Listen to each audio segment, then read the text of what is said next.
أعوذ بالله من الشيطان الرجيم بسم الله الرحمن الرحيم Bismillahirrahmanirrahim. Assalamualaikum warahmatullahi wabarakatuh.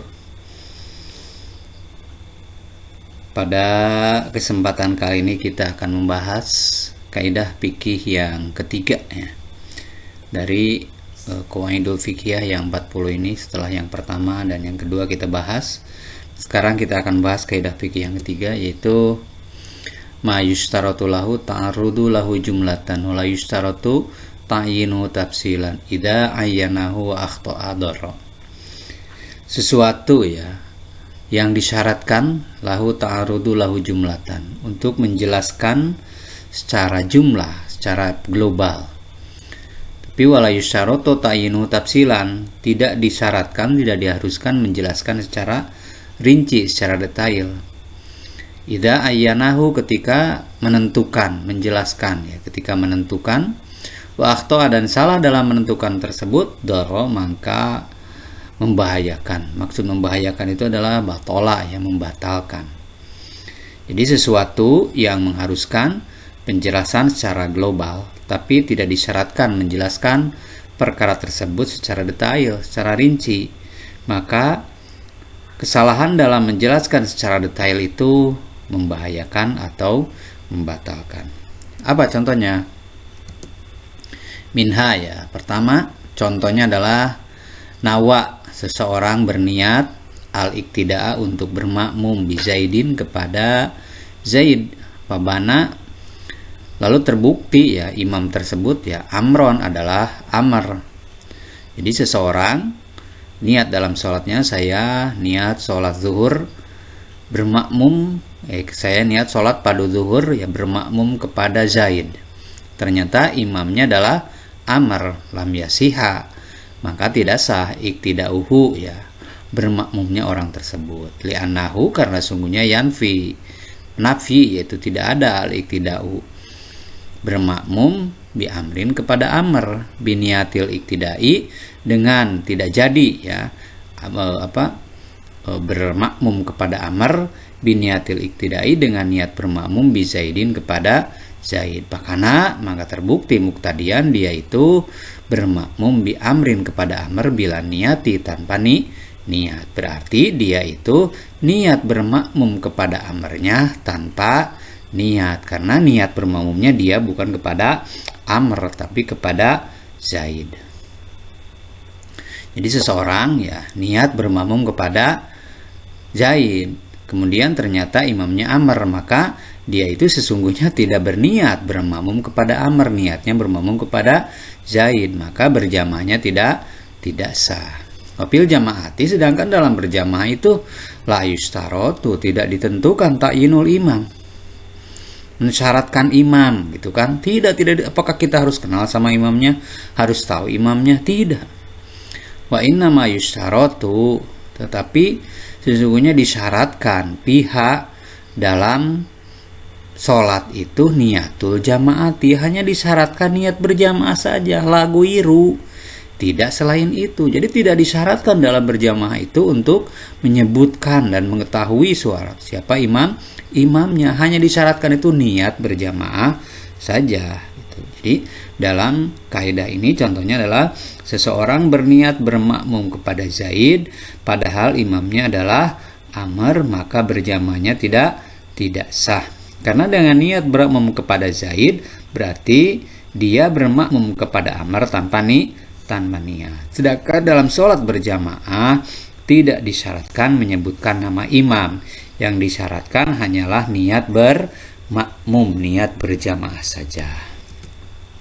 Kemudian contoh selanjutnya, minha, diantaranya nawa, seseorang yang berniat as-sholata, untuk mensolatkan ya sholat mayit, sholat jenazah, ala bakrin, niat sholat jenazah atas jenazah yang bernama Bakar. Pabana kholidan, kemudian jelas gitu kan, ternyata si jenazah tersebut adalah Khalid. Au ala rojulin, atau dia itu berniat mensolatkan seorang laki-laki, pabana imro'atan, kemudian ternyata yang disolatkan adalah perempuan, awaksi lam tasiha, maka tidak sah. Jadi seseorang berniat mensolatkan bakar, tapi ternyata si orang yang disolatkan adalah khalid, atau niat mensolatkan seorang mayit laki-laki, ternyata masalah yang disolatkan adalah mayit perempuan. Saya niat mensolatkan mayit bernama bakar misalnya, ternyata khalid, ataupun saya nawaitu soli gitu kan, dalam takbiratul ihramnya itu dia berniat ya, saya berniat mensolatkan mayit laki-laki padahal mayitnya adalah perempuan, maka itu tidak sah. Tapi sholatin ya, dalam sholat jenazah itu la yusyaratu, tidak disyaratkan ta'inul mayyiti, menentukan mayit, wa takfi, dan cukup ya niatus sholat, dengan niat sholat alal mayit, kepada mayit pakot ya. Jadi hanya ditentukan niat sholat kepada mayit, tidak usah mayitnya 1 orang, 2 orang, 3 orang gitu kan, yang penting niat sholat mayit saja sebenarnya cukup ya dalam sholat mayit itu. Jadi tidak disyaratkan sebenarnya mah itu menyebutkan nama mayit, anu bin anu, soli ala hadal mayiti, anu bin anu, sebenarnya tidak disyaratkan. Itu diniatkan saja bahwa saya sholat mayit pada mayit yang di depan, udah aja, mayitnya gaib atau hadir ya itu aja gitu kan. Ataupun saya berniat sholat kepada mayit ini gitu. Jadi tidak harus, tidak wajib sebenarnya mah. Jadi kalau tidak disebutkan juga nama mayit tidak apa-apa ya. Jadi seseorang yang berniat yang melaksanakan sholat jenazah dan niat mensolatkan jenazah bernama bakar, dan ternyata di jenazah bernama khalid atau sebaliknya, maka sholat jenazahnya tidak sah gitu kan, karena tidak diniatkan, tidak disyaratkan menyebutkan nama jenazah atau menentukan jenazahnya. Kemudian contoh selanjutnya ya, 1, 2, 3 ya, contoh ketiga ya, man minha, diantaranya man sholat ala mauta, orang yang mensolatkan ala mauta, jama ya, jama dari mautun ya, jadi dari mayitun ya, jama dari mayitun adalah mautun, sedangkan kalau mautun amwat ya gitu. Ini jama dari mayitun adalah mauta, jadi dia mensyaratkan atau berniat ya mensolatkan beberapa mayit ya. Nah ini misalnya 10 mayit, wapiha ada sholat, wapiha di sholati, dan dalam sholat inilah yajib, nggak wajib ta'inu adadihi, menentukan jumlah bilangan mayit. Palawi takodahum, kemudian dia itu menekadkan atau mengitikadkan hum terhadap mayit itu asyaratan ada 10. Pabanu aksaro, maka ternyata mayitnya itu lebih banyak dari 10. Saya meniatkan sholat kepada 10 orang mayit ini, tapi ternyata mayitnya lebih banyak dari 10 ada, maka dia harus mengulangi sholat tersebut alal jami'i, semuanya, enggak satu-satu, semuanya aja gitu kan. Saya mengulangi, ataupun saya niat yang kedua itu mungkin saya sholat kepada seluruh mayit ini di anapihim, karena sungguhnya dalam ataupun di antara mayit itu man ada orang lam yusoli, yang tidak sholat ya, si orang yang sholat tadi alih kepadanya gitu.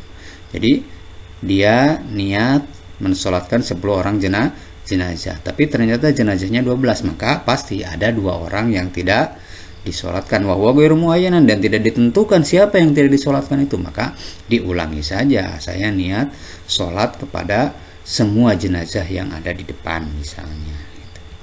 Kemudian yang terakhir ya, la yusyaratu, tidak disyaratkan ta'yinu ada di rakaat, menghitung atau menentukan bilangan rakaat, palauna wa adzuhra. Kemudian ya ketika dia niat zuhur khomsan dengan 5 wasalasan atau 3 lam yasihah, maka tidak sah.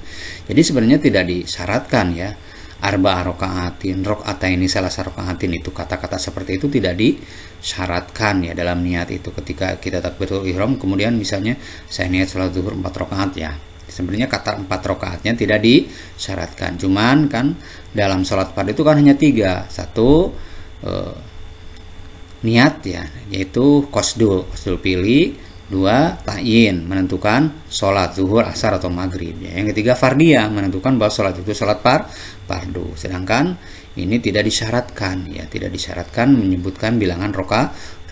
Jadi secara globalnya kan itu secara rincinya bilangan rokaat tidak disebutkan gitu. Hanya yang 3 itu yang disyaratkan itu. Kemudian Ya, minha diantaranya lagi ayana zakatal fitri, gitu kan, menentukan zakat fitrah algoiba kepada orang yang tidak ada talipan, maka talipan ruksak ya, lam yajihu, maka tidak cukup ya kepadanya memberikan zakat fitrah itu anil hadir, kepada orang yang hadir. Jadi seseorang memberikan zakat fitrah dan langsung memberikan kepada seseorang yang kebetulan pada waktu itu tidak ada di tempat. Zaid misalnya, saya niat memberikan zakat fitrah kepada Zaid, ternyata diberikannya bukan kepada Zaid tapi kepada Amr, maka itu tidak sah. Jadi tidak harus seperti itu, tidak disebutkan jamaah juga. Pokoknya mah saya memberikan zakat fitrah saja, gitu kan, tidak harus disebutkan namanya. Hanya itu saja ya, mudah-mudahan ada manfaatnya. Bila bismillah, wassalamualaikum. Nah tadi bila hamdalah ya. Alhamdulillahirrahmanirrahim. Bila bismillah, wassalamualaikum warahmatullahi wabarakatuh. Allahumma salli wa sallim wa zid wa barik ala rasulillah.